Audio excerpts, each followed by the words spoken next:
Penilaian Indeks Keterbukaan Informasi Publik, IKIP, Sulawesi Selatan berlanjut.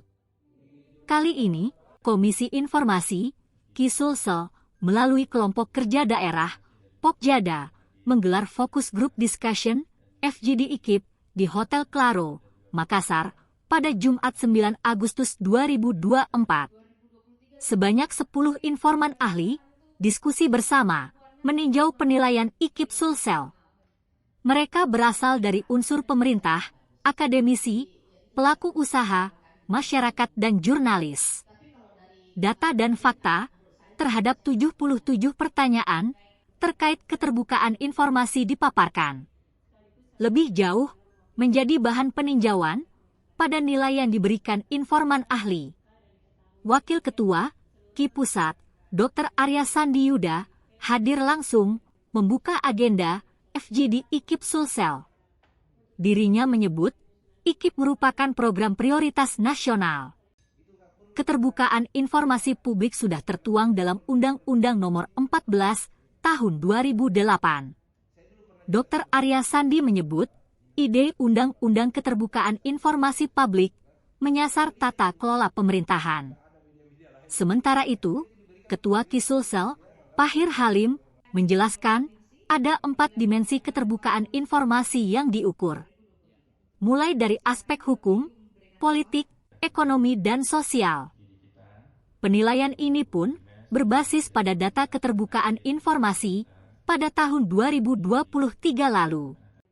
Seluruh data dan fakta pun ditampilkan untuk mengukur keterbukaan informasi Sulsel. Keterbukaan informasi publik itu kan program prioritas nasional yang ditugaskan adalah lembaga negara seperti Komisi Informasi Pusat. Jadi kami mengadakan ini di seluruh provinsi se-Indonesia untuk mengukur bagaimana derajat tata kelola pemerintahan di Provinsi Sulsel, kalau sekarang yang kita adakan, dan juga ekosistem untuk kemajuan Provinsi Sulsel, baik dari lingkup hukum, politik maupun ekonomi. Nah, hari ini kita berkumpul dipimpin oleh Komisi Informasi Sulsel dan Pak Pahir Halim, Pak Ibu Fauzia, lalu kawan lain. Lalu kemudian ada informan ahli yang berasal dari sektornya masing-masing, ada pelaku usaha, akademisi, dari jurnalis, lalu kemudian dari komunitas masyarakat, aktivis masyarakat, juga pemerintah. Karena memang ide tentang Undang-Undang Keterbukaan Informasi Publik ini untuk tata kelola pemerintahan.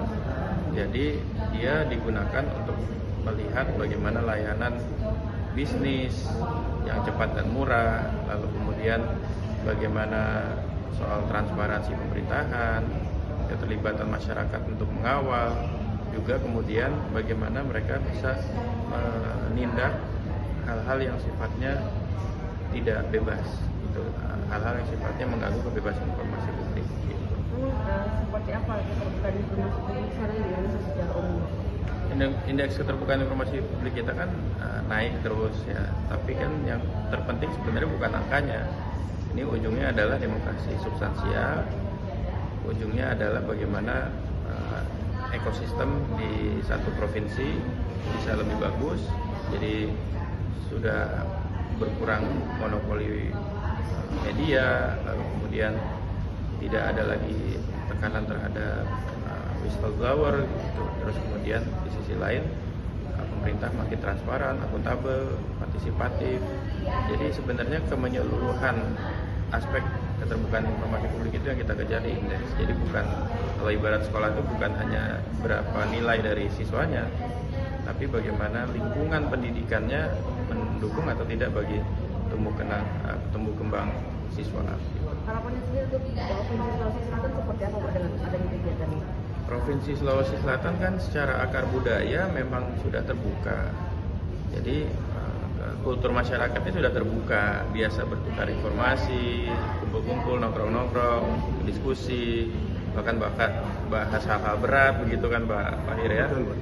Jadi secara akar budaya sudah mendukung, tinggal bagaimana mengadministrasi secara birokrasi semua budaya keterbukaan informasi publik ini sesuai juga dengan perundang-undang. Download Tribun X sekarang, menghadirkan lokal menjadi Indonesia.